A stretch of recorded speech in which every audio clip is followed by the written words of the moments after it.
लेकिन भगवान शिव नहीं पहचान पाए माँ पार्वती को। इनके साथ माँ पार्वती भी प्रभु का दर्शन करके चली गई। जब नहीं जाने तो माँ पार्वती ही पोल खोल रही है। भगवान शिव जी तो छिपा के आए हुए थे, तो इनके मुंह से कहलवाना चाहती है माँ भवानी। कहा कि क्या कब गए थे आपने हमको बताया नहीं। कहा कि हाँ देवी, एक हमसे भूल हुई थी, आपन एक कहो निज चोरी। मैं अपनी एक चोरी तुमको बतला रहा हूं।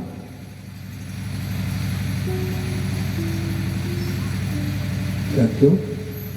कहा कि आपन एक कहो निज चोरी, सावधान सुन दृढ़मति भोरी।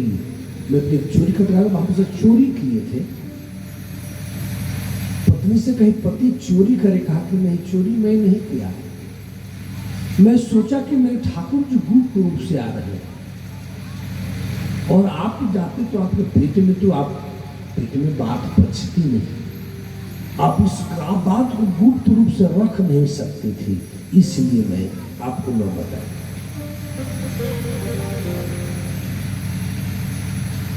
न बताया। किसी बात को ज्यादा प्रचार प्रसार करना हो तो किसी माता बहनों के कान में रख दिया है। इसको प्रचार होने में ज्यादा देर नहीं लगेगा, बहुत जल्दी प्रचार हो जाए। लेकिन यहाँ की बात नहीं है। श्री राम जय राम।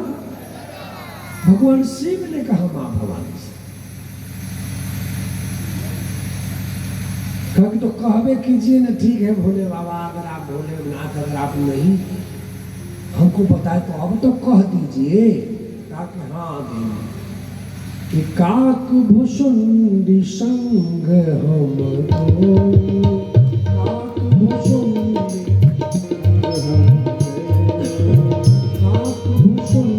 संग हम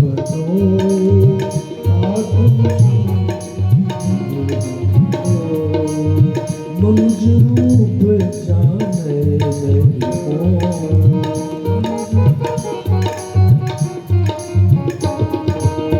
मनुज रूप जाने नहीं को।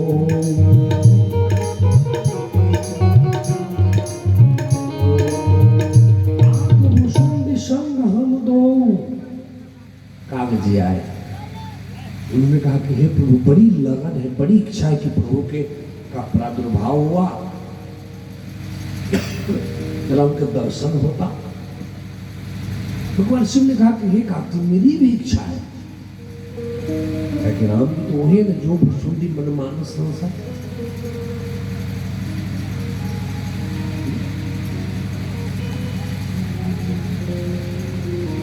जो शिव जी के हृदय में वास करते हैं,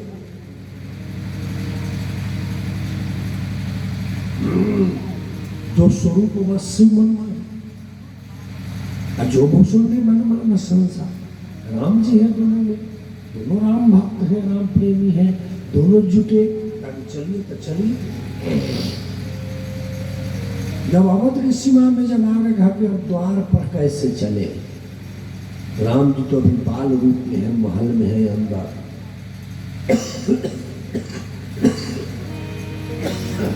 इनका दर्शन कैसे होगा? कहा कि एक जुक्ति लगाया जाए। कहा कि क्या? काव्य ने कहा कि आप ही जुक्ति लगाइए ना प्रभु, आप तो बूढ़े बुजुर्ग हैं। कहा कि काम करो काव्य, तुम बन जाओ बालक, नहीं तो तुम बन जाओ बंदर, अब मैं बन जाता हूं मदारी।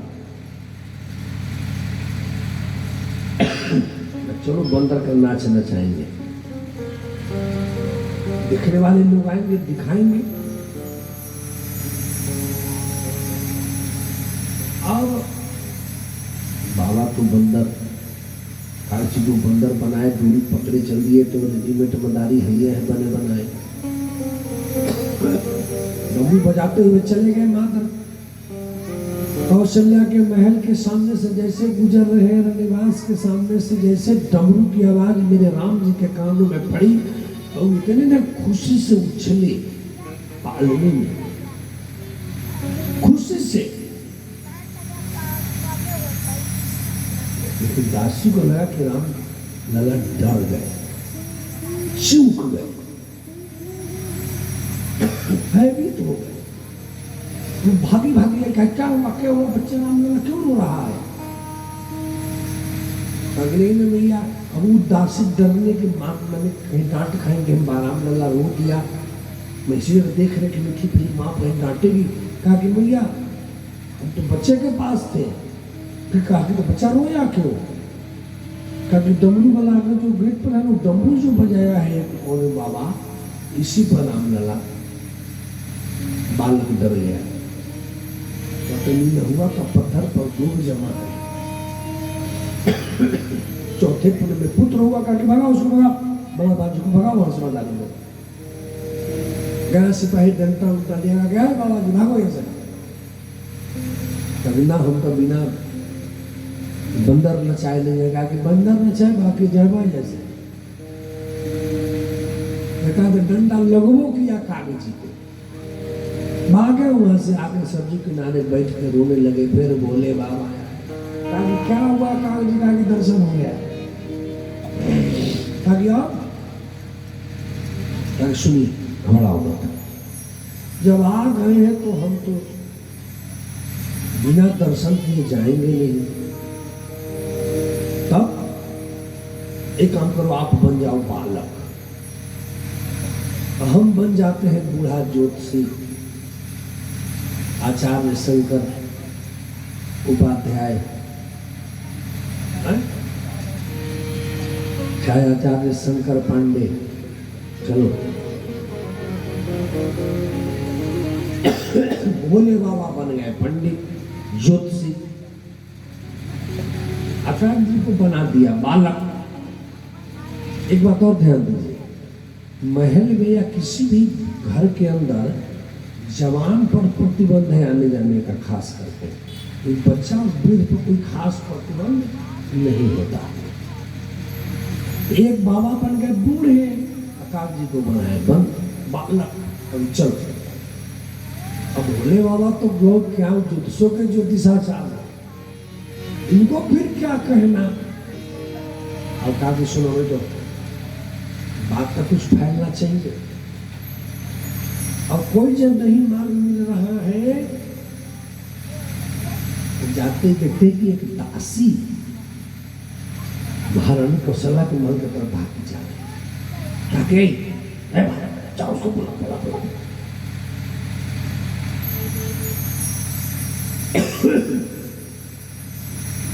वो कहा गया मैं आए बहन जी, आए बहन जी, रुको रुको रुको रुको रुको। क्या हुआ? कहा कि अरे चले बड़े बहुत बड़े ज्योतिषी हुए, वो तो आंख देख के ही सारी रेखा सब कुछ बता देंगे। कहा कि नहीं हमको समय नहीं, हम जा रहे हैं महारानी के पास। कहा कि चलिए ना थोड़ा सा देख लीजिए ना।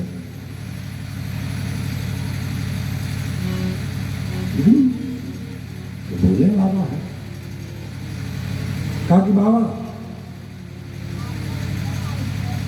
कहो बहन जी आइए आइए, आप तो बड़ी महारानी के दासी हैं, महारानी बहुत आपसे विश्वास रखती है, आपसे बात प्रसन्न रहती है, उनके गोद में जो लाला है वो भी आपको बहुत चाहता है।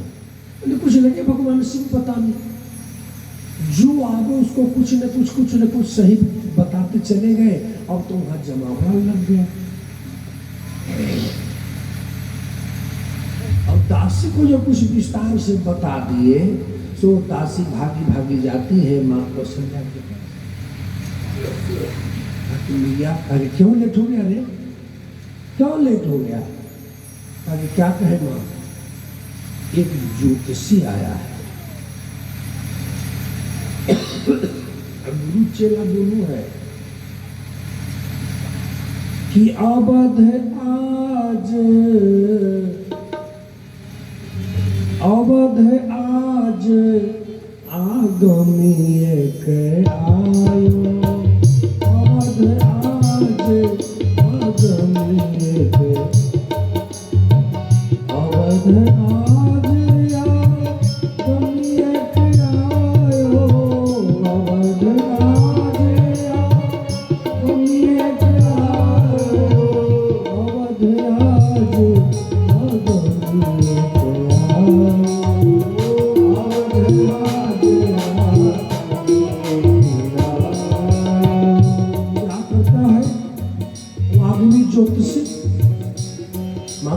पूछती है तो दासी बताती है कर तलनी राखू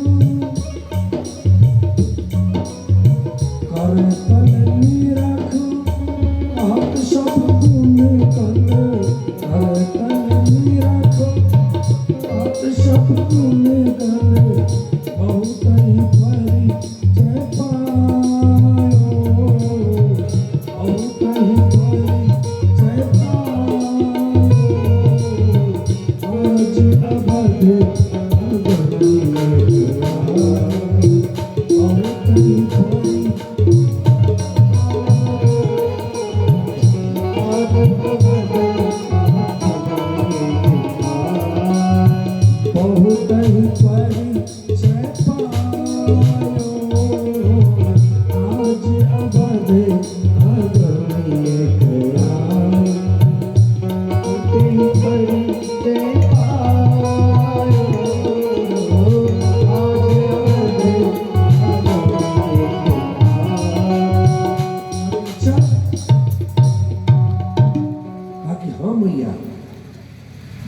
बड़ा जानकार है तो चेहरे देख के हमने सब बात बता दिया है। वो बोले नाथ हमें ही तो फिर कहना समझ जो महाकाल त्रिकालदर्शी अब इतनी ना बात बना के बताई दासी की महाकौशल्या कहा कि तुमने रामलला कहा देखो बात तो तुम ठीक कहती हो लेकिन होगा कैसे मेन गेट से लाना अच्छा ही बताओ उसका उम्र क्या है। कहा कि मैया एक बूढ़ा है एक बच्चा है। आगे वो तब तो ठीक है चलेगा कि बूढ़ो पारो सुनात कौशल्या बूढ़ो पारो सुनात कौशल्या अंदर महल बुलायो अंदर भवन बुलायो आज अवध आगमिए अंदर भवन बुलायो सुनत कौशल्या सुनत कौशल्या सुनत कौशल्या सुनत कौशल्या अंदर भवन बुलायो आज अवध आगमिए आयो अंदर भवन बुलायो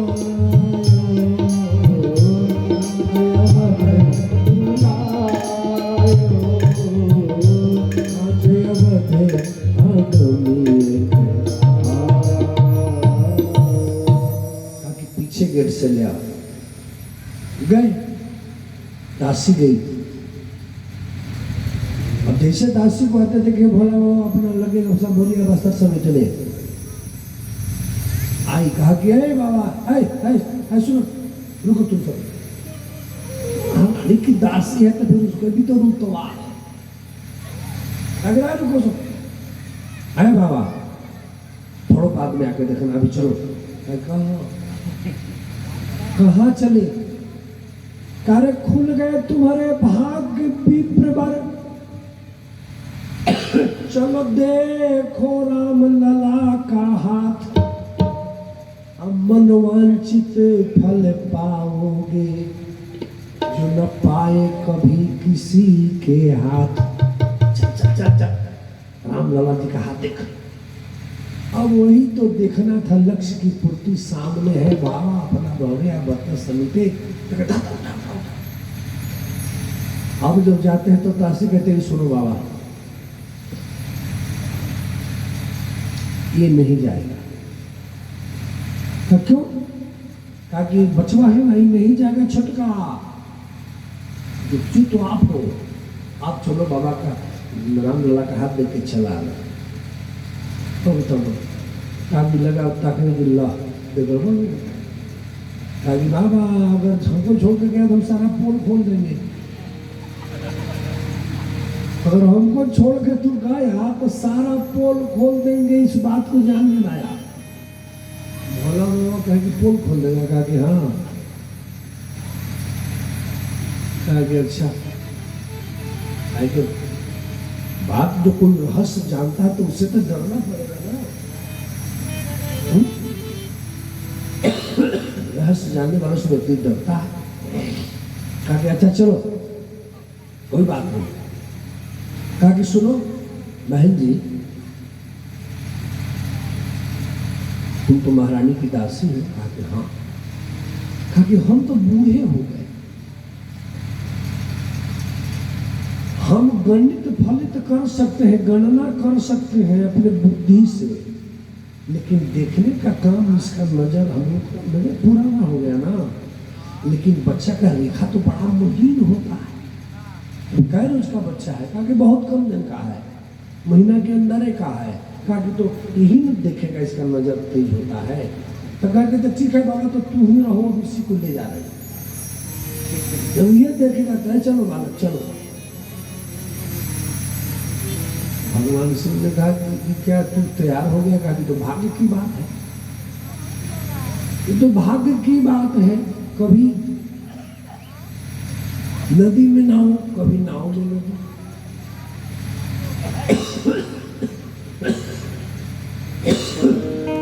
अब मैं क्या करूं?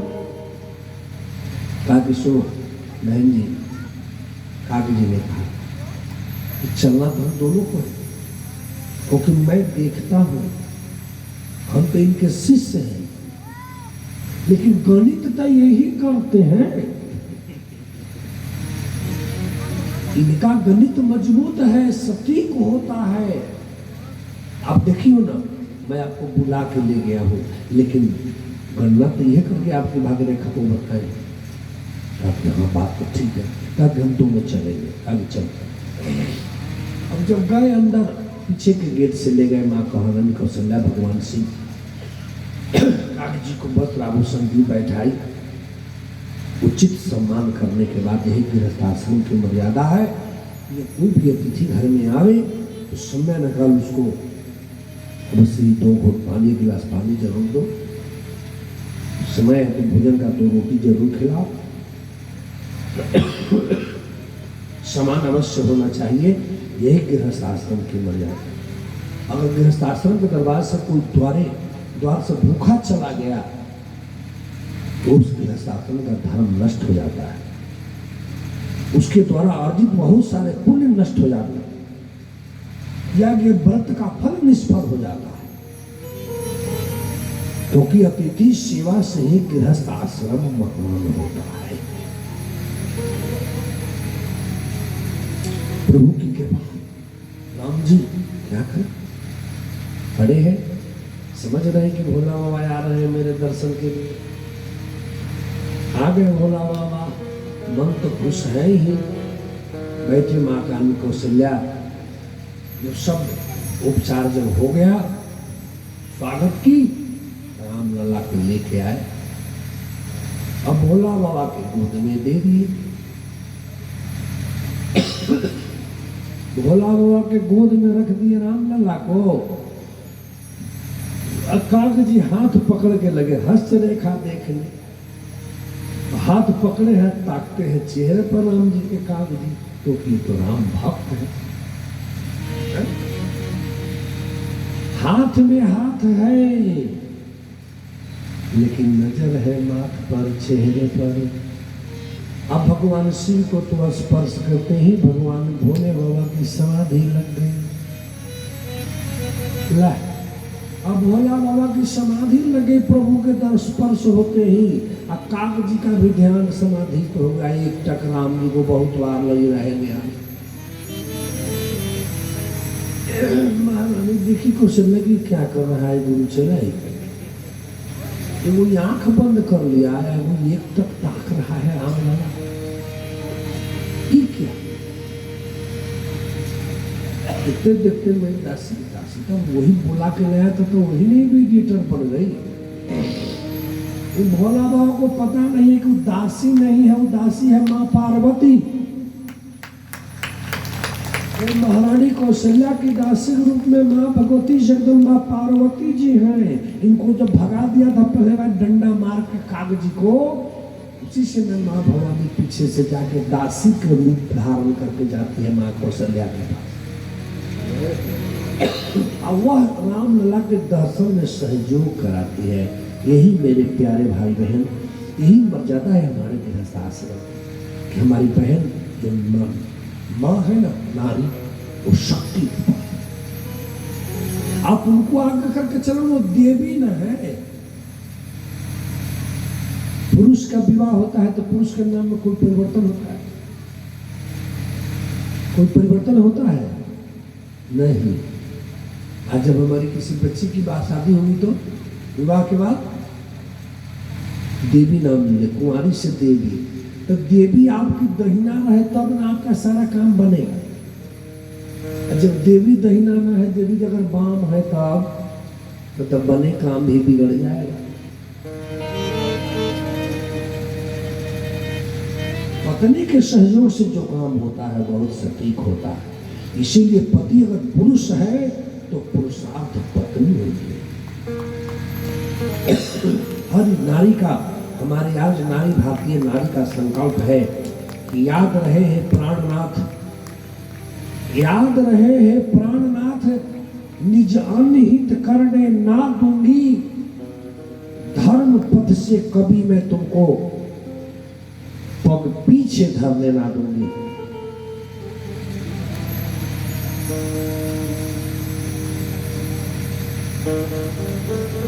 कभी मैं तुमको धर्म से विचलित नहीं होने दूंगी, कर्म पथ से कभी मैं तुमको विचलित होने ना दूंगी, और निज सतीत्व के बल से वल्लभ जग में डरने ना।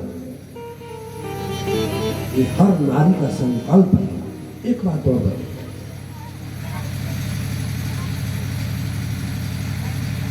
इतने लोग बैठे हुए हैं पुरुष वाले, कोई ऐसा पुरुष हो जो हाथ उठा के कहे कि मैं जो भी व्रत उपासना पूजा भजन करता हूं पत्नी के लिए करता हूं? ये तो पुरुष हाथ उठा के कहता है क्या? कोई एक पुरुष नहीं होगा जो यह कहे कि मैं व्रत उपासना पूजा तथा अपने पत्नी के लिए करता हूं। अब कोई ऐसी स्त्री है जो हाथ उठा के ये कहे कि मैं जो भी व्रत उपवास, तीज त्योहार, छठ व्रत, जो कोई भी व्रत करते हो तो वह मैं अपने निजी अपने लिए करते हो। और हाथ उठाओ नहीं, तो जो करेंगे पति और परिवार के लिए, पुत्र के लिए।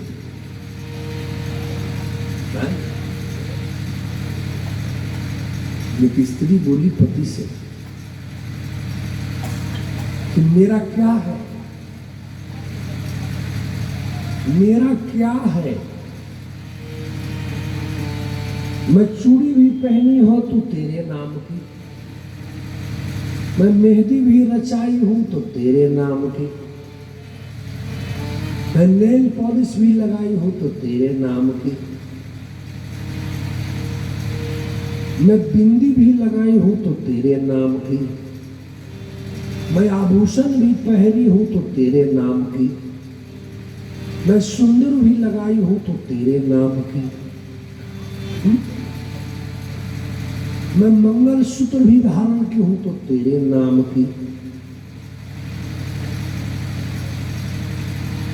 मेरा जो कुछ भी है तुम्हारे लिए है।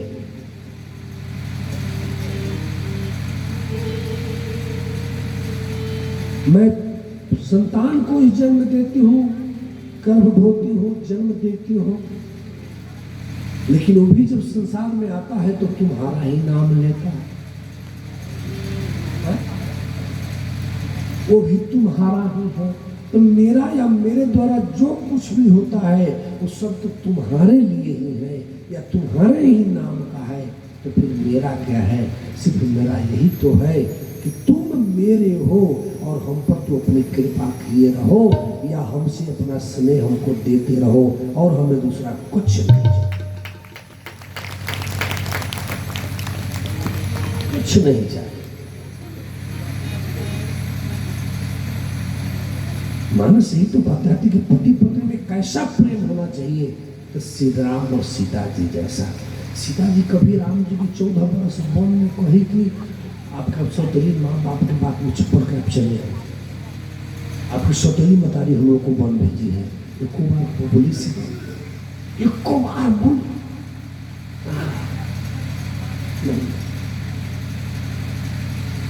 नहीं बोली।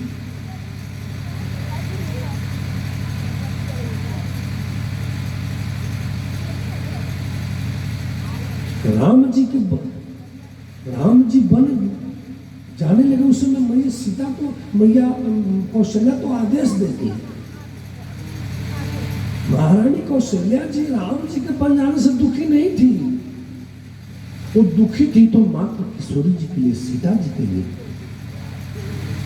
तो तुम आदेश दी कि जो माता पिता जो कहे बन जाना तो कानून सत समना मेरा आशीर्वाद है, जाओ। लेकिन जब सीता जी जब आगे बढ़ती है माँ मैं भी जाऊँ, तो उस समय महारानी कौशल्या की आंखों में आंसू भर गया। सीधे कोई बड़ा नहीं होता, बड़ा फर्ज भी होता है, पद बड़ा नहीं होता, पद का भार भी होता है। मिथिलापुर में मिथिलेश सुता, मिथिलापुर में मिथिलेश सुता, अति पावन प्रेम से पाली गई। पति के पुर में पलकों में रही, पुतली के समान संभाली गई। बहने उनकी सब ही छोटी, बहने उनकी सब ही छोटी, विपदा उनकी सर डाली गई। बस भैरव दोष बड़ेपन का, सीता निर्दोष निकाली गई। सीता निर्दोष निकाली, बड़ी थी इसलिए सब सहना पड़ता। इसलिए कोई बड़ा नहीं बनता, बड़ा विचार होना चाहिए, बड़ा आदर्श भी होना चाहिए, त्याग भी बड़ा होना चाहिए। राम जी अभी बाल रूप में है, लीला में भी आए हैं। अब उनका देखना क्या है? महारानी पार्वती, माँ पार्वती सोची कि भोले बाबा को दर्शन नहीं मिला तो जो मैं तुम्हारा सहयोग कर देती हूँ। उदासी भर के आ गई। भोला बाबा भी नहीं कहोगे, वो तो राम जी के दर्शन के लिए लाल आए थे, वो क्या ध्यान दे कि मेरे आगे पीछे कौन। तो ध्यान एक जगह है कि मैं राम जी का दर्शन कर सकता हूँ। अब राम लाला जब गोद में आ गए तो भगवान शिव को समाधि लगी, काग जी लगे तो एक तक ताकने लगे, देखने लगे राम जी का दर्शन कर निहाल होने लगे। प्रभु का दर्शन हो रहा है बाल रूप में, वाह। अब इससे खुशी क्या हुआ?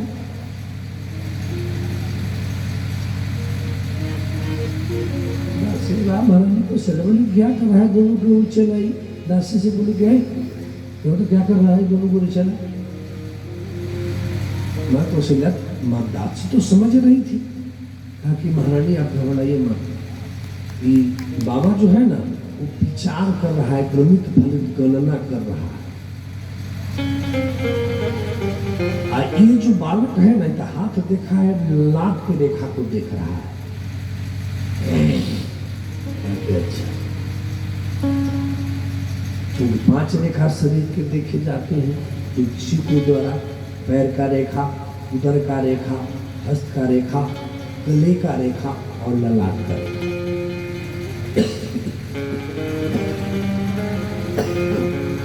ये 5 रेखा देखे जाते हैं। अब भगवान शिव अब देखे कि गड़बड़ बात है। महाराज कौशल्या जी बोली कि बाबा, बाबा मेरे बच्चा का हाथ है, तो आप बताइए ना। भगवान से लगा कि हाँ हाँ मैं बता रहा हूं। समाधि लगी है, बोलते जा रहे हैं। कहा कि जिस समय बच्चा जन्म लिया उस समय 4 भुजा का दर्शन कराया था आपको। विशाल भव्य शरीर था। कहा कि हाँ। कहा कि शरीर में अनेकों ब्रह्मांड जैसे दिख रहे थे। कहा कि हाँ। कहा कि चारों हाथ में शंख चक्र गदा पद्म था। कहा कि हाँ। कुछ न देखी कि मैं तो महल में अकेले देखे, मैं सिर्फ गर्भगृह में, मैं बाबा कैसे जानता है? जरूर बाबा बहुत बड़ा ज्योतिषी है, वसदर्शी त्रिकालदर्शी है, अतीत को भी जान गया। कहा कि बाबा इसके आगे क्या होगा सो बताइए। कहा कि आपका बच्चा बहुत पुरुषार्थी पराक्रमी होगा, इतना बड़ा यशस्वी होगा कि इसके नाम को जपन करके संसार का जीव अपना कल्याण कर दे। अखिल लोकदायक विश्रामा, सारे ब्रह्मांड इसके नाम में विश्राम पाएगा। माते तुम्हारा पुत्र इतना बड़ा यशस्वी होगा, इसकी इतनी बड़ी